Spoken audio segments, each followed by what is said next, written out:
My feet ached as I balanced the heavy tray against my hip, the starched fabric of the waitress uniform scratching against my skin like sandpaper. 6 hours into my shift at Bellissimo, Milan's most exclusive restaurant, and the weight of my secret grew heavier with each passing minute. I adjusted the loose-fitting black apron that concealed my barely visible 4-month pregnancy, a small bump that felt like it carried the weight of the entire world. "Table 14 needs the special champagne," Marco, the floor manager, barked at me. "Don't screw this up, Sofia. It's Alessio Ricci's engagement party." The name sliced through me like a blade of ice. My fingers trembled so violently that the crystal flutes on my tray clinked against each other. A delicate warning bell. Alessio Ricci. My Alessio. Or at least he had been mine once, in another lifetime only 18 months ago. I steadied my breathing, a technique I'd perfected since discovering I was carrying his child. "Who's the lucky woman?" I asked, struggling to keep my voice neutral. Marco rolled his eyes. "Some model. Valentina something. Where have you been living? Under a rock.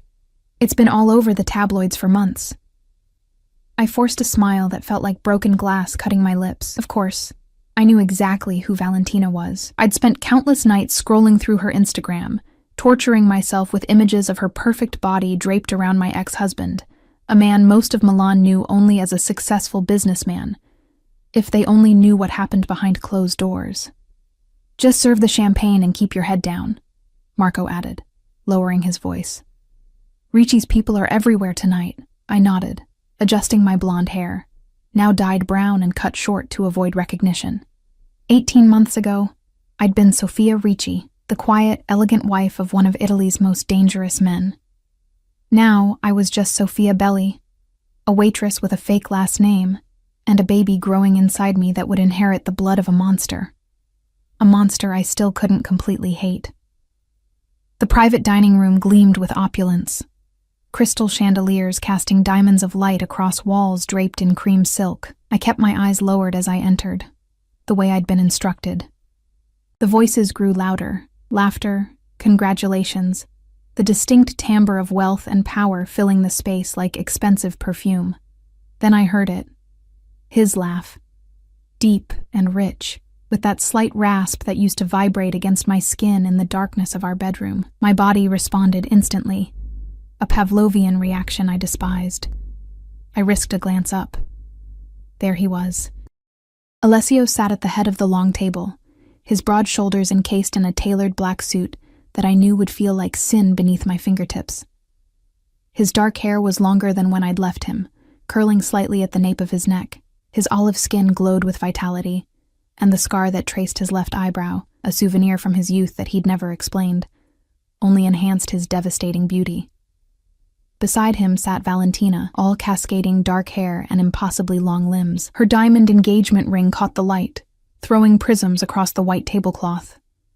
She was everything I wasn't, tall, confident, and clearly unbroken. I moved silently around the perimeter of the room, pouring champagne into flutes with practiced precision, my hands steadier than my heart. No one looked at the waitstaff.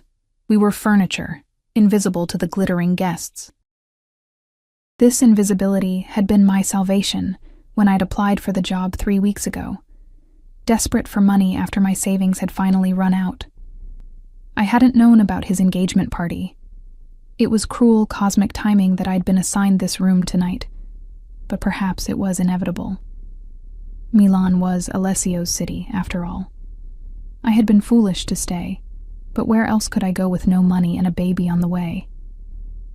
I was almost finished, just 2 glasses left to fill, when it happened. Valentina tossed her head back in laughter at something Alessio whispered in her ear, and her elbow knocked into my tray. The champagne bottle wobbled. I lunged to steady it, but my sudden movement caused my apron to shift, clinging momentarily to the small curve of my belly. "I'm so sorry," Valentina said, not looking at me, her attention still on Alessio. "It's fine," I murmured automatically, my voice barely audible, but it was too late. Alessio had seen the movement. His dark eyes flicked to my midsection, then up to my face. For one eternal second, there was nothing. No recognition, no reaction. Just assessment, the way he'd look at a business proposition or an enemy. Then his eyes widened fractionally, and I watched the impossible happen. Alessio Ricci, the man who controlled his every micro-expression, the man who could lie to killers without blinking, lost his composure. The color drained from his face. He half rose from his chair, his napkin falling forgotten to the floor. "Sophia," he whispered, the name falling from his lips like a forbidden prayer. 20 pairs of eyes turned to me, including Valentina's, her perfect features contorting in confusion. I backed away. The tray clutched against my chest like a shield. This wasn't how it was supposed to happen. I'd been so careful, changing my appearance, using a false name. I'd only taken the job because I was desperate, and Bellissimo paid better than anywhere else. I'd been planning to quit before I started showing too much. "You know her, darling?" Valentina's voice cut through the sudden silence, sharp as a stiletto. Alessio didn't answer her. He was still staring at me, his gaze dropping to my stomach, then back to my face.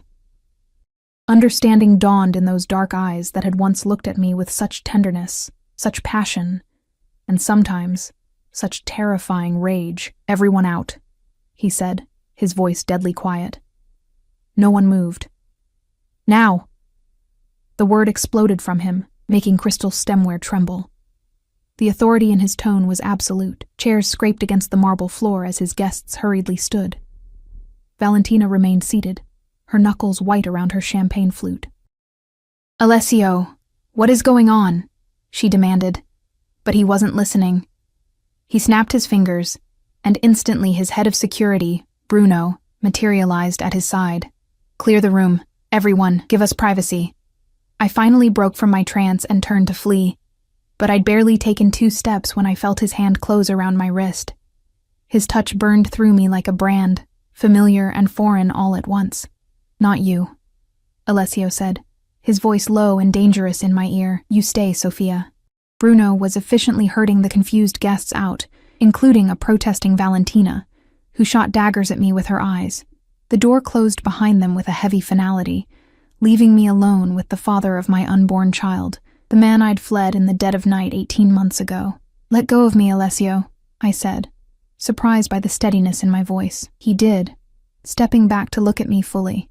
His eyes moved over my dyed hair, the cheap uniform lingering on the small swell of my abdomen. "Is it mine?" he asked, his voice rough with emotion I couldn't identify. The question stung like a slap. "No, it belongs to one of the other dangerous criminals I was married to," I snapped before I could stop myself. A ghost of a smile touched his lips, gone so quickly I might have imagined it. "You still have that mouth on you." He moved closer, and I backed away until I hit the wall.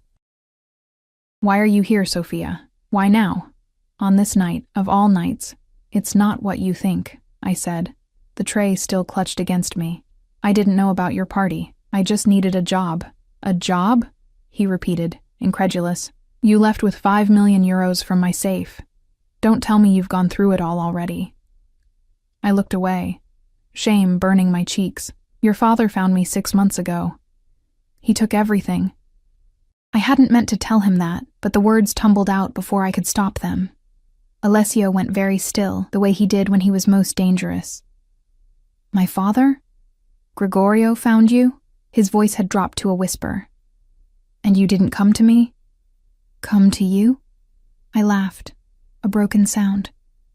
"After what happened the night I left? After what you did?" Pain flashed across his face. "I never touched you, Sophia, never.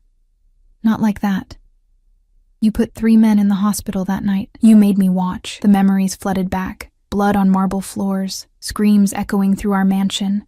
Alessio's face transformed into something inhuman with rage. "You said I would be next if I ever betrayed you." He flinched. I was angry. They were stealing from me, using my wife to do it. Using you. I didn't know what my brother was doing, I whispered, the old defense automatic on my lips. "I didn't know he was using my access to your accounts." Alessio moved closer, crowding me against the wall. I could smell him now. Expensive cologne, the faint musk of his skin underneath. My body responded traitorously, remembering nights tangled in silk sheets, his hands gentle despite the violence they were capable of. "And yet you took my money when you left," he said softly. 5 million in bearer bonds. That wasn't your brother's idea? I raised my chin. Consider it hazard pay for being married to you for 3 years. His jaw tightened, and for a moment, I glimpsed the man others feared, the real Alessio Ricci, not the charming businessman or the passionate lover, but the calculated predator who controlled half of northern Italy's underworld. And now my father has taken it all. He mused, his voice deceptively calm. And you're carrying my child. I don't want anything from you, I said quickly. I just need to work until the baby comes.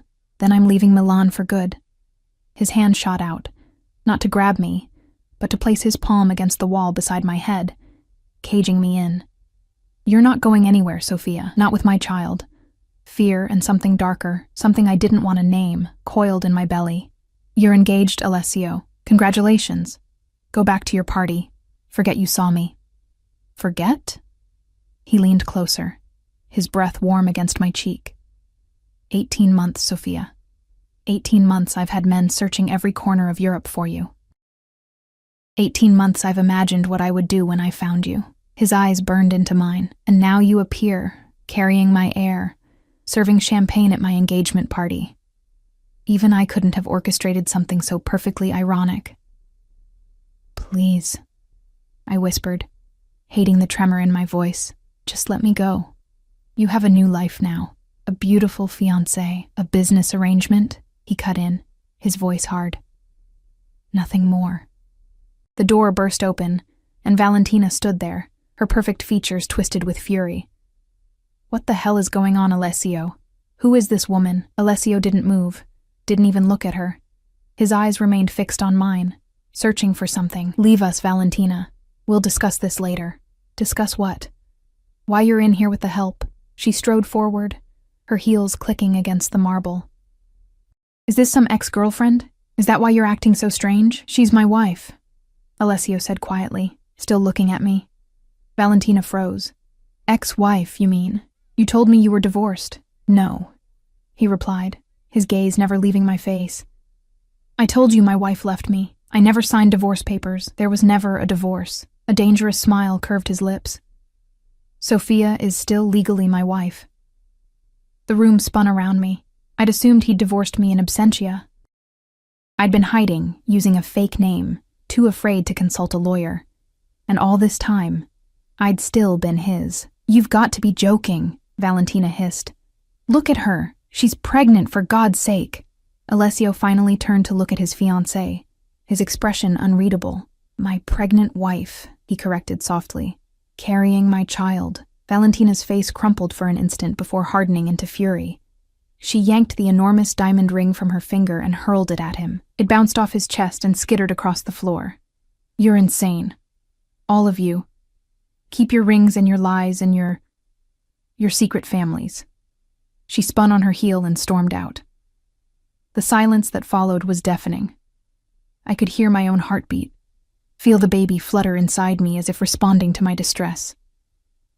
Alessio bent slowly to retrieve the ring, slipping it into his pocket. When he straightened, his expression had changed.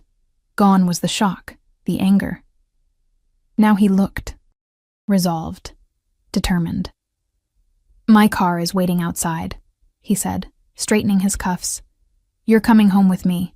No, I'm not, I replied, summoning what little courage I had left. I have a life now, Alessio, a small apartment. Plans that don't include you. Plans? He laughed, but there was no humor in it. You're working as a waitress, living in what I imagine is some rat-infested studio apartment, carrying the Ricci air. Those aren't plans, Sophia. That's desperation. It's freedom, I countered.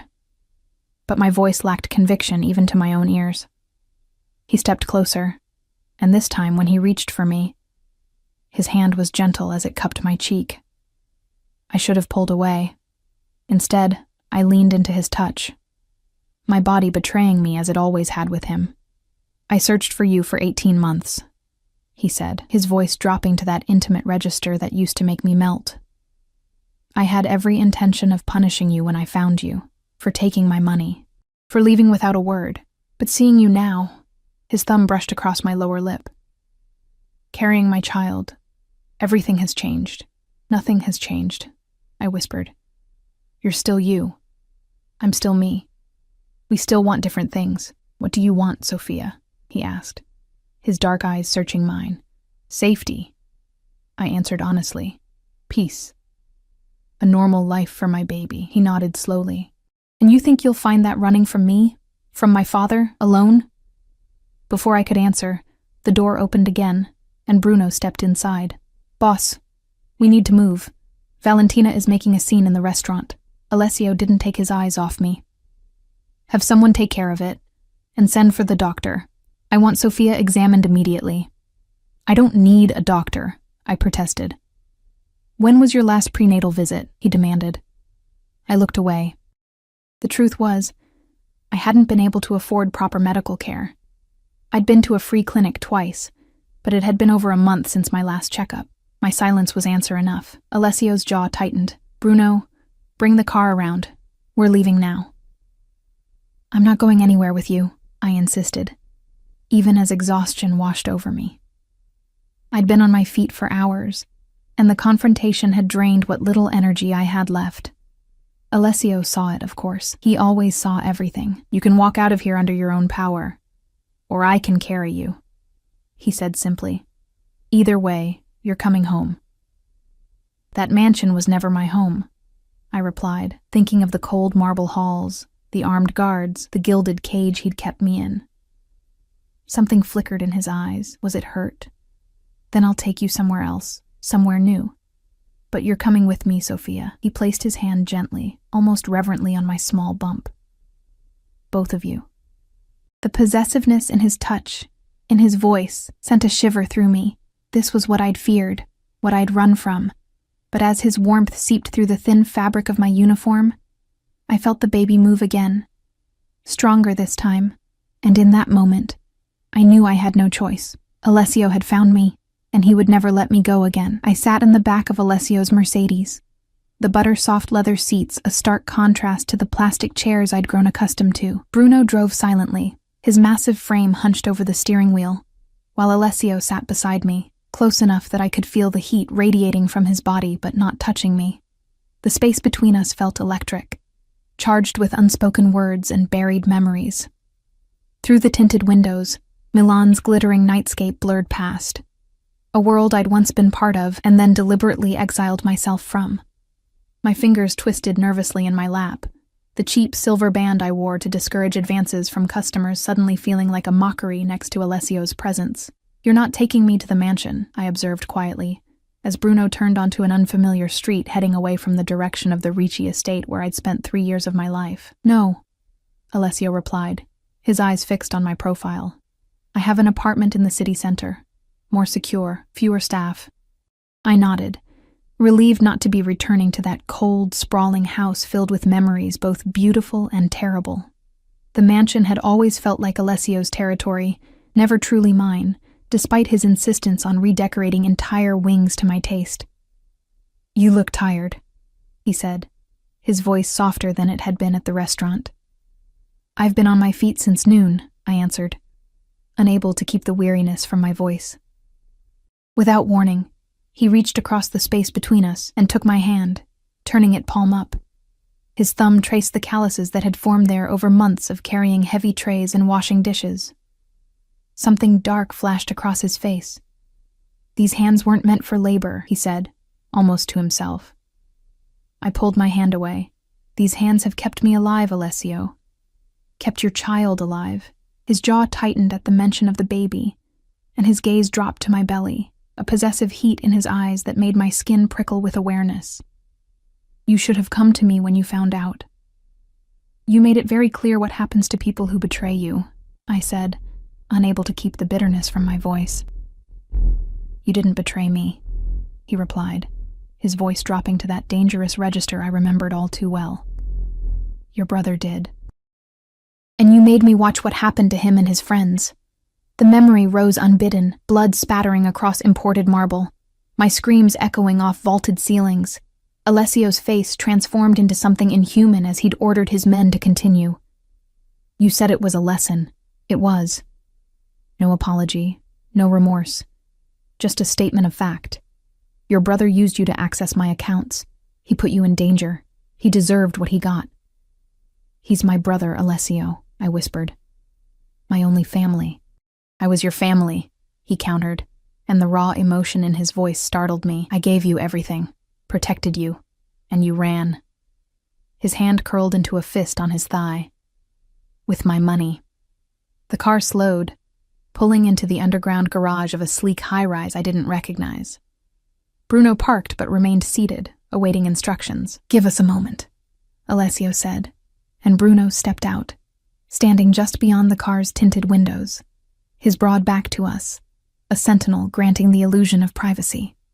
In the dimly lit confines of the car, Alessio finally turned fully toward me.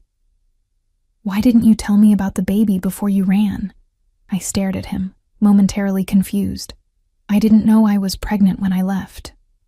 His eyes narrowed. "Don't lie to me, Sophia. Not now." "I'm not lying," I insisted, resting a protective hand on my bump. "I found out 2 months after I left. I was staying with a friend in Geneva. I'd missed my period, but I thought it was stress from everything." I swallowed hard. The timing. It must have happened right before I left. Something shifted in his expression, a softening around his eyes, a slight relaxation of his jaw. 4 months, he murmured, calculating. "That would mean—" "The night of the charity gala," I finished quietly. Recognition flared in his eyes. "The last night we'd made love before everything fell apart, before I discovered what my brother had done. Before Alessio showed me exactly what kind of man he truly was." "Does my father know?" he asked, his voice suddenly hard again. "About the baby?" I shook my head. "I don't think so. He was only interested in the money. Tell me what happened with him. Everything." I took a deep breath, the memories still raw. "He found me in Barcelona 6 months ago. I'd been there for almost a year, working in a small cafe, trying to build a life.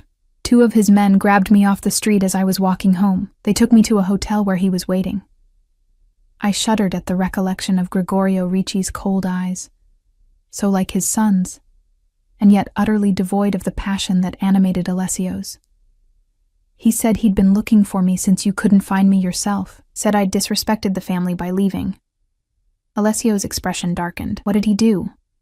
"Nothing physical," I assured him quickly. "He didn't hurt me. He just took everything. The money, my passport, even my phone. Said it was payment for dishonoring the Ricci name." I looked down at my hands. I think he would have done worse, but someone called him. While he was distracted, I ran. Again. "And you came back to Milan," Alessio said incredulously, "the one city where you were certain to be recognized eventually." "I had nowhere else to go," I admitted. "No money, no passport. I came back hoping I could earn enough to get papers, to leave Italy altogether. I dyed my hair, used a different name. I thought I'd be safe until I could get out." "You were never safe," Alessio said softly, and the genuine concern in his voice caught me off guard. "Not from my father. Not alone." Before I could respond, he opened the car door and stepped out, extending his hand to help me. I hesitated before taking it, allowing him to guide me from the vehicle. His touch was gentle but firm, a reminder of the strength that had both protected and terrified me during our marriage. The elevator ride to the penthouse was silent, Bruno standing like a statue in one corner, Alessio's hand resting lightly at the small of my back. I could feel him watching me in the mirrored walls, his gaze intense enough to burn. The apartment, when we entered, was nothing like I'd expected. Where the mansion had been ornate and traditional, this space was sleek and modern, with floor-to-ceiling windows overlooking the city. It was smaller than I'd anticipated for a man of his wealth and status. Intimate, almost. "The doctor will be here soon," Alessio said, guiding me toward a plush sofa. "Sit. Rest." Too exhausted to argue, I sank onto the couch, the softness enveloping me after hours of standing. Alessio disappeared briefly, returning with a glass of water that he pressed into my hands. "Drink," he ordered gently. "You're dehydrated." I complied, the cool liquid soothing my parched throat. "I can't stay here, Alessio. You can, and you will," he replied, his tone brooking no argument. He sat on the coffee table across from me, our knees almost touching. My father is still looking for you. He knows you took the money. What he doesn't know is that you're carrying his grandchild, the next Ricci heir. I don't want my baby anywhere near your family's world, I said, my hand instinctively moving to protect my bump. That's why I ran, Alessio, not just because of what you did that night. Because I couldn't bear the thought of raising children in that house, with guards and guns and blood money. Something flickered across his face. Pain, perhaps, or recognition. And yet here you are, carrying my child with no protection, no money, at the mercy of men like my father. He leaned forward, his hands coming to rest on my knees. Do you really think you're safer without me? Before I could answer, a discreet chime announced someone at the door. Bruno moved to answer it, admitting a petite woman with steel-gray hair and sharp eyes who carried a medical bag.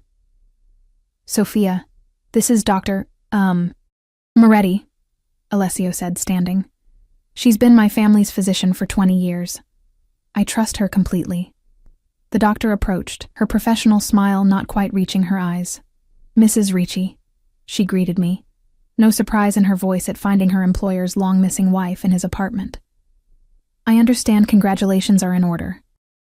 Alessio stepped back, giving us space, but his presence filled the room nonetheless, his watchful gaze missing nothing as the doctor took my vitals and asked questions about my pregnancy. When was your last proper prenatal visit? She asked, frowning as she took my blood pressure. About 5 weeks ago, I admitted. At a free clinic in Navigli, her frown deepened. And have you been taking prenatal vitamins? Following a proper diet? I looked away, embarrassed. The truth was, I'd been living on servers' wages and tips, often choosing between vitamins and rent. I've been doing my best. Alessio made a sound low in his throat, a growl of displeasure that sent a shiver down my spine. The doctor shot him a warning glance before continuing her examination. After checking the baby's heartbeat with a portable ultrasound, the strong, rapid pulsing filling the room and causing Alessio to go perfectly still, Dr. Moretti sat back, her expression grave. The baby appears healthy, but you, Mrs. Ricci, are not. You're anemic, underweight, and your blood pressure is concerning. You need rest, proper nutrition, and regular monitoring. She packed away her equipment with efficient movements. I'll prescribe vitamins and iron supplements. I want to see you again in 3 days. Thank you, doctor, Alessio said, walking her to the door. They exchanged quiet words I couldn't hear before she left, Bruno escorting her to the elevator. When Alessio returned, his expression was thunderous. You haven't been taking care of yourself. I've been trying to survive, I shot back, my own temper flaring. Some of us don't have unlimited resources, Alessio. You had 5 million euros when you left me, he reminded me, his voice dangerously soft, which your father took. Which you stole from me first, he countered, then inhaled deeply, visibly reining in his anger. It doesn't matter now. What matters is that you and the baby are safe, here, with me. I stood, swaying slightly as fatigue washed over me. Alessio was at my side instantly, his arm encircling my waist to steady me. The familiar scent of him, sandalwood and spice and something uniquely him, enveloped me, triggering a cascade of memories, his arms around me in the darkness of our bedroom, his lips against my neck, his whispered promises that he would always protect me. I need to go home, I said weakly, even as my body betrayed me by leaning into his strength. You are home, he replied, his breath warm against my hair. Your things from the mansion are being brought here tomorrow. Anything else you need, I'll provide. You can't just decide this, I protested, pulling back to look at him. You can't control my life, Alessio. Not again. Something dangerous flickered in his eyes. I'm not controlling you, Sophia. I'm protecting what's mine. His hand moved to rest possessively on my belly. Both of you. The baby chose that moment to kick, a strong, decisive movement right against Alessio's palm. His eyes widened, a look of wonder replacing the hardness that had been there moments before. Was that? He breathed, his voice uncharacteristically unsteady. I nodded, my throat suddenly tight with emotions I couldn't name. She's been active lately, especially at night. She? He whispered, his hand still splayed across my belly, waiting for another movement. I don't know for sure, I admitted. It's just a feeling. The baby kicked again, and Alessio's face transformed. The dangerous Mafia boss, the man who ruled Milan's underworld with calculated ruthlessness, looked utterly undone by the flutter of life beneath his palm. My daughter, he murmured, and the naked longing in his voice made my heart twist painfully in my chest. I stepped away, breaking the contact, suddenly terrified by the surge of emotion threatening to overwhelm me. I need to rest. Alessio nodded, collecting himself. Of course. I'll show you to your room. He led me down a hallway, opening a door to reveal a spacious bedroom with the same stunning city view as the living room. Everything you need should be here. If not, tell Bruno. I entered the room, noticing with surprise that the decor, soft blues and grays, minimalist but warm, was exactly to my taste, so different from the opulent styles Alessio usually preferred. Did you design this recently? I asked, confused. A shadow crossed his face. I bought this apartment 6 months after you left. I decorated it, in case you came back. The admission hung in the air between us, weighted with implications I wasn't ready to examine. Alessio, get some rest, he interrupted, his mask of control firmly back in place. We'll talk tomorrow. He turned to leave, then paused. Sophia? Yes? If you try to leave, I'll find you again. It wasn't a threat, but a simple statement of fact, and next time I won't be so gentle. With that, he closed the door, leaving me alone in the room he'd created for a wife he never expected to return. I sank onto the bed, my hands cradling my belly, and for the first time in months, I allowed myself to cry for the life I'd fled, for the uncertain future ahead, and for the undeniable truth that despite everything, some part of me had never stopped loving the dangerous man who had reclaimed me. As sleep finally claimed me, one thought echoed through my mind. Alessio had found me, and this time, there would be no escape. Morning light filtered through unfamiliar curtains as I opened my eyes, momentarily disoriented by the softness of the bed beneath me and the silence surrounding me. No blaring car horns from the street below my cheap apartment. No neighbors arguing through paper-thin walls. For a few seconds I couldn't remember where I was. Then it all came rushing back, the restaurant. Alessio's shocked face, the doctor's visit. I sat up slowly, my hand automatically moving to my belly as the baby stirred. The clock on the nightstand showed it was nearly 10 in the morning. I couldn't remember the last time I'd slept so late or so deeply. A soft knock at the door startled me. Come in, I called, pulling the blanket up to my chest, despite still being dressed in yesterday's waitress uniform. The door opened to reveal a middle-aged woman with a kind face and silver-streaked dark hair. Good morning, Mrs. Ricci, she said in Italian. I'm Maria. Mr. Ricci asked me to bring you some breakfast and fresh clothes. She carried a tray laden with food and a garment bag draped over her arm. My stomach rumbled at the sight of the tray. Fresh fruit, pastries, eggs, and a steaming pot of tea. Maria smiled knowingly as she set it on the nightstand. Mr. Ricci said you're eating for 2 now. He was very specific about the menu. Of course he was. Alessio controlled everything in his orbit. Where is he?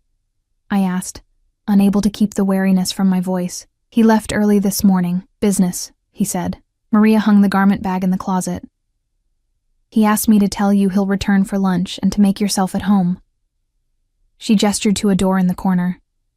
There's a bathroom through there with everything you might need. Clean towels, toiletries. I nodded my thanks, already pouring a cup of tea with hands that trembled slightly. Maria watched me for a moment before adding gently, It's good to have you back, Mrs. Ricci. The staff at the mansion, we missed you. Before I could respond to this unexpected sentiment, she slipped out, closing the door softly behind her. After breakfast, I showered, letting the hot water sluice away the exhaustion and tension of the previous day. Wrapped in a plush towel, I examined the contents of the garment bag. A simple but elegant maternity dress in soft blue, underwear with the tags still attached, and comfortable flat shoes. All exactly my size, all exactly my style. I dressed slowly, unsettled by Alessio's apparent prescience. The clothes fit perfectly, accommodating my small bump without emphasizing it. When I emerged from the bedroom, Maria was tidying the already immaculate living room. "Is there anything you need, Mrs. Ricci?" she asked. "My things," I replied, thinking of the few possessions I'd accumulated during my months of independence. "From my apartment. I need—" "Mr. Ricci has already sent someone," she interrupted apologetically. "They should return shortly with your belongings." Of course. Alessio was nothing if not efficient. I moved to the floor-to-ceiling windows, gazing out at Milan sprawled below. From this height, the city looked like a toy model, the people tiny specks moving through a life I'd chosen to abandon, and which had now reclaimed me. "Would you like a tour of the apartment, Mrs. Ricci?" Maria offered, breaking into my thoughts. I nodded, grateful for the distraction. The apartment was larger than it had initially appeared, with 3 bedrooms, a study, a state-of-the-art kitchen, and a terrace that wrapped around 2 sides of the building. The decor throughout was understated, but luxurious: warm woods, soft textiles, and subtle lighting that created an atmosphere of intimate comfort, so different from the ostentatious grandeur of the Ricci mansion. "The security system is top of the line," Maria explained as she showed me the terrace. "There are guards in the building around the clock, and the elevator requires a special key to access this floor. A gilded cage, then, if a more comfortable one than before." "And this," Maria said, pushing open a door I hadn't noticed. "Mr. Ricci had this room prepared when he heard the news yesterday." I stepped inside and froze. It was a nursery, half-finished but already taking shape. A white crib stood in the center of the room, its elegant simplicity belying what must have been an astronomical price tag. Beside it, a rocking chair by the window. The walls were bare, awaiting decoration, but shelves had been installed, holding a small collection of stuffed animals and classic children's books. "When did he—" I couldn't finish the question, overwhelmed by the implications. "The furniture was delivered at dawn," Maria said softly. "Mr. Ricci was very specific about the crib, said it had to be the safest one made." I touched the smooth wood of the crib rail, something tightening in my chest. In less than 24 hours, Alessio had created a space for our child, while I had been sleeping on a pull-out sofa in a studio apartment, with nothing but a single onesie tucked away in a drawer, as acknowledgement of the life growing inside me. The sound of the elevator arriving broke the moment. I returned to the living room just as Bruno entered, carrying the single suitcase that contained all my worldly possessions. He nodded respectfully in my direction before disappearing down the hallway with it. "Maria," I said suddenly, "I need to make a call. To the restaurant. I should tell them I won't be coming back." "Already taken care of, Mrs. Ricci," she replied, not meeting my eyes. "Mr. Ricci spoke with the owner this morning."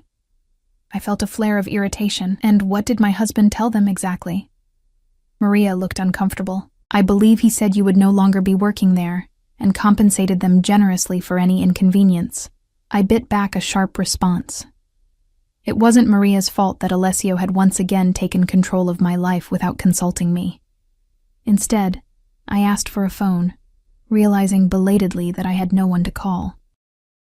My friends from before my marriage to Alessio had drifted away during those years, partly due to my husband's possessive nature, partly due to the natural distance that formed between my old life and my new one as a crime lord's wife. The hours passed slowly as I wandered the apartment, examining the books on the shelves, many of them favorites of mine. The artwork on the walls, tasteful, understated, the contents of the kitchen cabinets, fully stocked with everything I might need. Everywhere I looked, I saw evidence of careful preparation, as if Alessio had been setting a trap baited with all the things he knew would appeal to me. Just before noon, I heard the elevator again, and moments later, Alessio himself appeared in the doorway of the living room. He'd changed since yesterday, now wearing a charcoal suit that emphasized his broad shoulders and lean waist. His hair was still damp from a recent shower, curling slightly at his temples in a way that made him look younger, almost vulnerable. "You're awake," he said, his eyes traveling over me, lingering on the curve of my belly visible beneath the dress. "The clothes fit." "Yes," I replied, crossing my arms protectively over my chest. "You always did know my size." A ghost of a smile touched his lips. How are you feeling? Better, I admitted reluctantly. The doctor was right. I needed rest. He nodded, approaching slowly, as if afraid I might bolt like a frightened animal. Are you hungry? I thought we could have lunch on the terrace. The domesticity of the suggestion struck me as absurdly normal, given our circumstances. Nevertheless, I followed him outside, where a table had been set with a light meal. Fresh salad, crusty bread, sliced meats and cheeses. We sat across from each other, the city spread out beneath us, a tableau of forced normalcy. I saw the nursery, I said as I picked at my food. You've been busy. Alessio paused, a glass of water halfway to his lips. I wanted to be prepared. In less than a day, he set the glass down without drinking. I had most of it planned already, for after. He didn't need to specify after what. After he found me. After he brought me back to him. You were that certain I was carrying your child? I asked, unable to keep the edge from my voice. No, he admitted, his dark eyes fixed on my face. But I was certain I would find you. The child... He paused, something raw and honest flickering across his features. The child is a gift I didn't expect. The sincerity in his voice caught me off guard. For a moment, I glimpsed the Alessio I had fallen in love with, the man beneath the monster, capable of tenderness and even vulnerability. Why didn't you divorce me? I asked, the question that had been burning inside me since his revelation to Valentina. His expression hardened slightly. Why would I? You're my wife. I left you, Alessio. I stole from you. Most men would have cut their losses. I'm not most men. He leaned forward, his gaze intense. And you were never a loss to be cut, Sophia. You were. You are. Mine. The possessiveness in his voice sent a shiver down my spine. Equal parts fear and something more complicated. Something I wasn't ready to acknowledge. What about Valentina? I asked, changing the subject. Your engagement? A dismissive shrug. A business arrangement, as I told you. Her father owns shipping interests I wanted to acquire. The engagement was a means to an end. And now? Now it's over, he said simply. She knows that. I set down my fork, my appetite gone. You can't just... Pick up where we left off, Alessio. Too much has happened. I don't intend to pick up where we left off, he replied, his voice dropping to that dangerously soft register that always preceded his most implacable decisions. I intend to start something new with you. With our child. Something new, I echoed, the words hollow in my mouth. What does that mean exactly? Alessio set his napkin aside, his movements deliberate. It means I'm offering you a choice, Sophia. A choice? I couldn't keep the skepticism from my voice. Since when does Alessio Ricci offer choices rather than commands? Something flashed in his eyes. Hurt, perhaps, though it was gone too quickly to be sure, since I spent 18 months searching for a wife who preferred waiting tables while pregnant to living with me. He stood, moving to the edge of the terrace, his back to me as he gazed out over the city. I've had time to reflect on why you left. I remained silent, watching the tension in his shoulders, the way his hands gripped the railing. I thought I gave you everything, he continued quietly. Security, luxury, my name, my protection. He turned to face me. What I didn't give you was freedom. No, I agreed softly. You didn't. I kept you like a bird in a cage, he acknowledged, surprising me with his candor. Beautiful. Precious. Mine to admire. Mine to possess. His jaw tightened. I stood, never free to fly, drawn to him despite my better judgment. And now? Now I understand that keeping you captive only made you desperate to escape. He moved closer, close enough that I could see the flecks of amber in his dark eyes. So I'm offering you terms, Sophia. A negotiation, if you will. I'm listening, I said cautiously. Stay with me voluntarily. Here, not at the mansion. No guards following your every move. No restrictions on where you go or who you see. His voice remained steady, but I could sense the effort it cost him. In return, I ask only that you allow me to provide for you and our child, to protect you both from my father and anyone else who might harm you. I searched his face for signs of deception, but found only intensity and what appeared to be genuine sincerity. "And if I refuse?" His expression darkened. "Don't test me on this, Sophia. My child will not be raised in poverty or danger. If you refuse my offer," he paused, visibly restraining himself. "Let's just say it would be better for everyone if you accept." And there it was. The thinly veiled threat beneath the veneer of reason. The real Alessio, the one I had fled from. "You haven't changed at all," I said, disappointment washing over me. "This is still about control. This is about protection," he corrected sharply. "My father is looking for you. Do you understand what he would do if he discovered you're carrying the next Ricci heir? If he knew you had produced what he and his wives never could? A continuation of the bloodline?"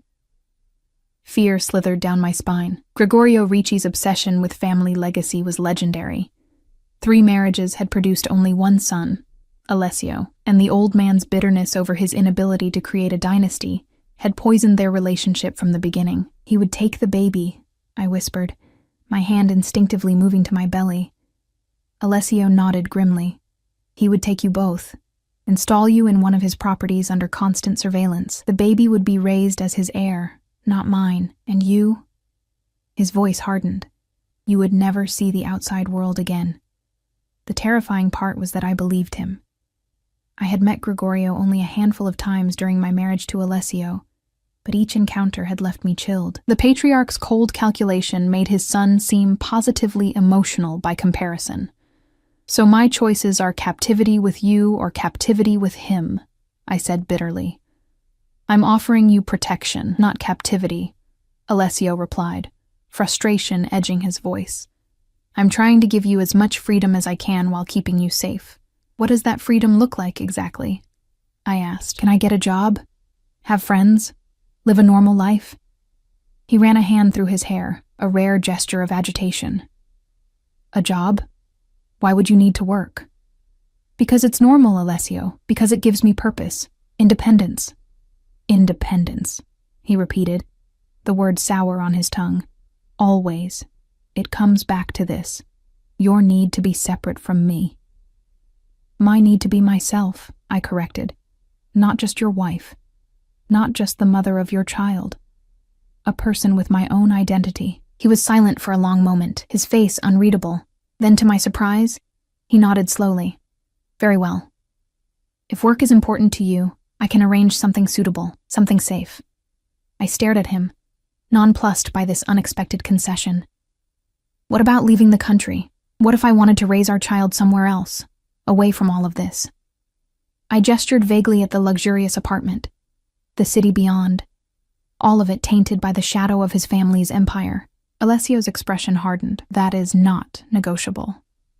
My child will be raised here, in Italy, with me present in their life." I had expected nothing less, but it still stung to have it confirmed so bluntly. "And us? What exactly are you proposing for our relationship, Alessio?" Something shifted in his gaze, a heat that was all too familiar. He stepped closer, and I fought the urge to back away, determined to hold my ground. "We are still married, Sophia," he said softly. "In every legal sense. Whether we resume a full marital relationship is up to you." His eyes dropped briefly to my lips. "I won't force you. I've never forced you. But I think we both know what still exists between us." My traitorous body responded to his proximity, to the familiar scent of him, the heat radiating from his tall frame. Memories flooded back unbidden, his hands on my skin, his lips on mine, the way he could unravel me with a touch. For all his faults, for all the darkness in him, Alessio had always been a passionate and attentive lover. "Physical attraction isn't enough," I managed, my voice not as steady as I would have liked. "Not when I can't trust you." Pain flashed across his features, genuine and unguarded. "You trusted me once, before I knew what you were capable of," I countered. "You always knew what I was," he said quietly. "From the beginning. You just chose not to see it until it was in front of you." He was right, and we both knew it.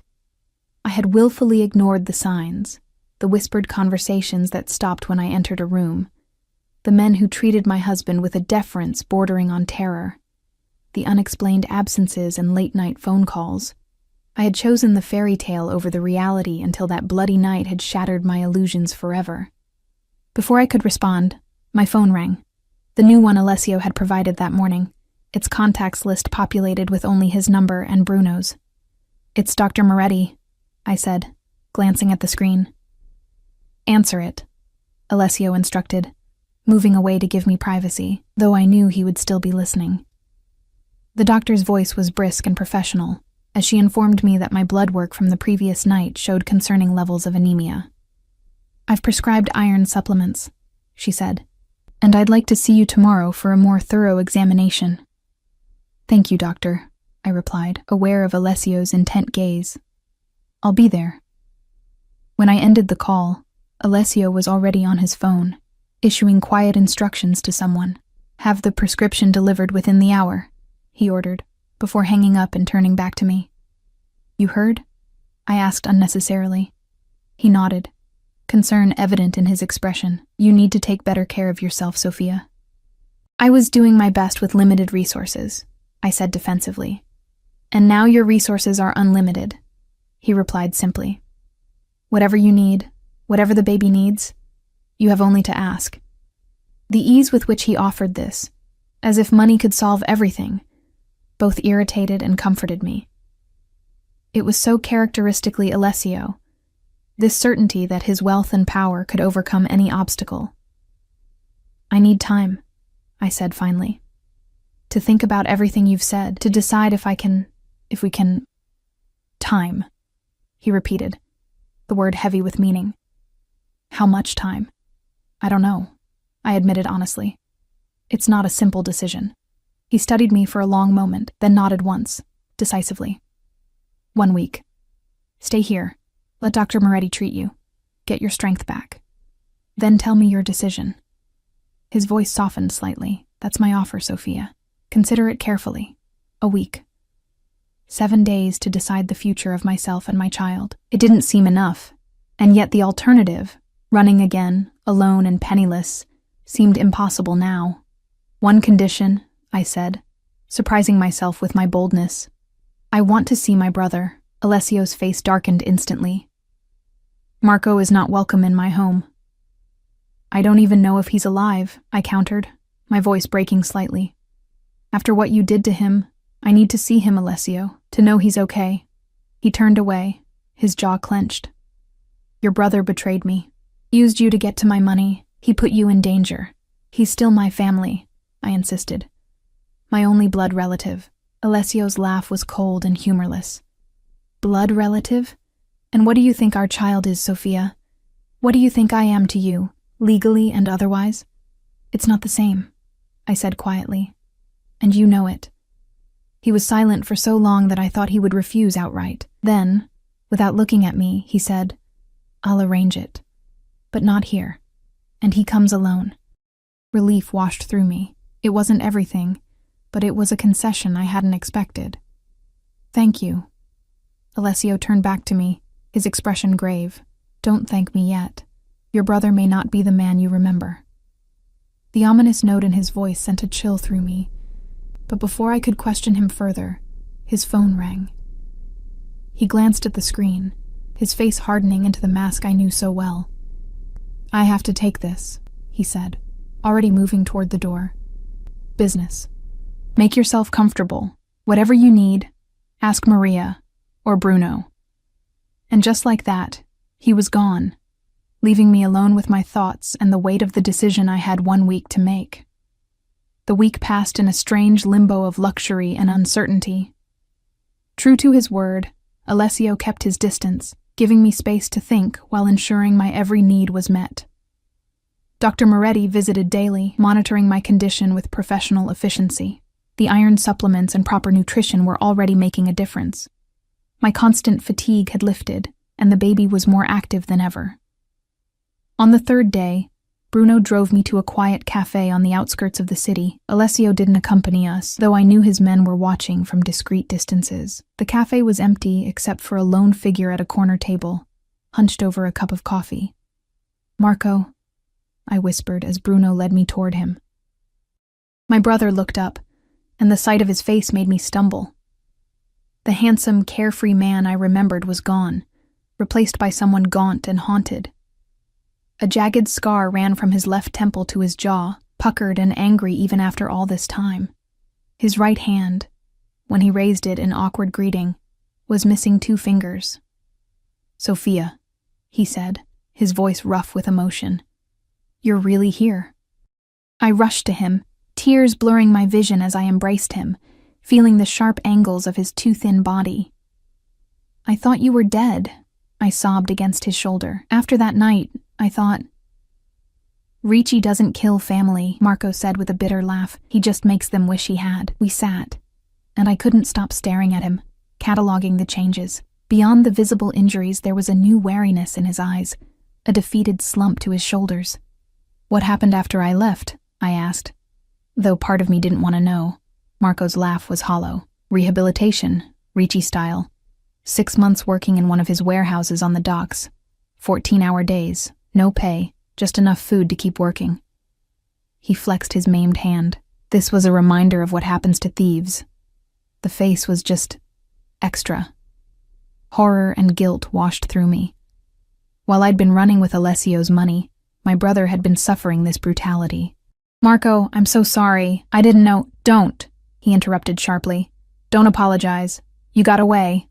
That's what mattered." His gaze dropped to my swollen belly. "But now you're back. And with his child." I laid a protective hand over my bump. "It's complicated." "It's Ricci," Marco countered, bitterness threading his voice. "Nothing's complicated with him. He takes what he wants and destroys anyone who gets in his way. He's changed," I said, not entirely believing it myself, or trying to. Marco's laugh was harsh and disbelieving. "Men like him don't change, Sophia. They just find new ways to control you." He leaned forward, his eyes intense. "You need to run. Now, while you still can. I have contacts, people who can help." "I can't," I interrupted softly. "Not again. Not like this." I gestured to my belly. "And his father is looking for me, for us." Marco paled visibly. "Gregorio? He knows about the baby?" "No, not yet. But if I run, Alessio says he'll find me. Take the baby. Keep me prisoner, and you believe Alessio is the better option?" Marco shook his head in disbelief. "The devil you know, is that it?" I had no answer, because that was exactly it. Whatever his faults, Alessio had never physically hurt me, had never raised a hand to me, and I had seen the way he looked at my belly, with a reverence that suggested our child would be similarly protected. "He's offering me freedom," I said finally. "Within limits." "Freedom," Marco scoffed. "In a cage with an open door that slams shut the moment you try to walk through it." We talked for nearly an hour, Marco telling me about his new life. A small apartment in Naples, a modest job at a shipping company not connected to the Riccis. "I'm alive," he said with grim humor. "That's more than I expected after what I did." When it was time to leave, he embraced me fiercely. "Whatever you decide, know that I'm here," he whispered. "If you need me, I'll come. Consequences be damned." I clung to him, overwhelmed by the knowledge that he would risk Alessio's wrath again for me. "Stay safe," I murmured. "Please, you too, little sister." He touched my belly gently, "Both of you." On the drive back to the apartment, I watched Milan pass by in a blur, my thoughts churning. Marco was right about Alessio. He was possessive, controlling, dangerous. But he was also the father of my child. And despite everything, despite the rational part of me that knew better, there was still something between us. Something powerful and undeniable. The next few days passed in quiet contemplation as I weighed my options. True freedom would mean leaving Italy entirely, starting over somewhere Alessio and his father couldn't reach us. But the reality of my situation, pregnant, alone, with limited resources, made that dream seem impossible. And a small, traitorous part of me didn't want to run anymore. On the final day of my promised week, I woke to find a small velvet box on my nightstand. Inside was my wedding ring, a flawless diamond set in platinum, elegant and understated compared to Valentina's ostentatious engagement ring. I had left it behind when I fled, unable to bear the reminder of my marriage. I was still staring at it when Alessio appeared in the doorway, his expression unreadable. "It's yours," he said quietly. "Whether you stay or go." "Was this meant to influence my decision?" I asked, closing the box without touching the ring. "No," he replied simply. "It's always been yours. I kept it. As a reminder." "Of what?" "Of what I lost." He moved into the room, stopping a respectful distance from the bed. "Have you decided, Sophia?" I nodded slowly, my hand moving unconsciously to my belly where our daughter, for I was convinced now it was a girl, kicked steadily. "I have conditions." A ghost of a smile touched his lips. "I expected nothing less. I want a real marriage," I said firmly. "Not just in name. Equal partners, Alessio. No more secrets. No more coming home with blood on your hands and expecting me not to ask questions." His expression tightened. "My business is part of our life," I interrupted. "I'm not asking you to stop being who you are. I'm asking you to let me see all of you, not just the parts you think I can handle." He studied me for a long moment. "What else?" "Marco," I said. "He's my brother, the only family I have besides you and the baby. I want him protected, not punished. And I want to see him regularly." Alessio's jaw clenched, but he nodded once, curtly. "As long as he stays away from my business. Any hint that he's involved in anything against me, he won't be," I assured him. "He's learned his lesson." "What else?" he asked, his voice softer now. I took a deep breath. "When the baby comes, I want us to move out of Milan, away from your father's influence. I don't want our child growing up in the shadow of Gregorio Ricci." This was the condition I expected him to refuse outright. Alessio's empire was centered in Milan. His power was strongest here. To my surprise, he nodded thoughtfully. "I've been considering properties on Lake Como," he said. "Close enough to maintain my interests here, far enough to keep a certain distance from my father." His eyes met mine. "I can make that happen." Hope flickered within me, tentative but real. "One last thing," I said softly. "I need to know that our daughter will have choices I never had, that she won't be forced into this life." "Daughter?" Alessio repeated, something vulnerable flashing across his face. "Just a feeling," I admitted. "Dr. Moretti says we can find out for sure next week." He moved closer, sitting carefully on the edge of the bed. "A daughter," he murmured, his hand hovering near my belly, seeking permission. I guided his palm to the spot where she was most active, watching his expression soften as she kicked against his touch. For a moment, we were just two people connected by the miracle growing between us. "I swear to you," he said finally, his voice rough with emotion, "our daughter will have every choice I can give her, every opportunity, every freedom." His eyes met mine, intense and sincere. "I won't make the same mistakes with her that I made with you." In that moment, I believed him. Not because Alessio Ricci had suddenly transformed into someone else, but because I recognized the fierce protectiveness in his eyes. The same feeling that had been growing in me since the first flutter of life in my womb. "Then yes," I said quietly. "I'll stay. We'll try again." Relief washed over his face, followed by something deeper, more vulnerable. He reached for my hand, his touch gentle. "I searched for you for 18 months, Sophia. Every day, every night, wondering where you were. If you were safe, if you were happy without me." "I wasn't," I admitted softly. "Happy, I mean. Safe sometimes, but not happy." He brought my hand to his lips, pressing a kiss to my palm. "I can't promise perfect happiness. I am who I am. But I can promise to try, to be better. For you." His other hand remained on my belly, for both of you. I opened the velvet box, removing the ring that symbolized so much between us. Love and pain, passion and fear. A bond that neither time nor distance had managed to break. Alessio watched, perfectly still, as I slipped it onto my finger. "Not the same as before," I clarified. "Something new, like you said." He nodded, his eyes never leaving mine. "Something new." As the morning light streamed through the windows, illuminating the man who had been both my greatest love and my greatest fear, I felt our daughter kick beneath his palm. A third heartbeat connecting us, binding us together in ways neither of us had anticipated. It wouldn't be easy. Alessio was still Alessio, with all his darkness and complexity. I was still me, with my need for independence and lingering fears. But as he leaned forward to seal our new beginning with a kiss, gentle yet possessive, tender yet demanding, I knew that this time we would face whatever came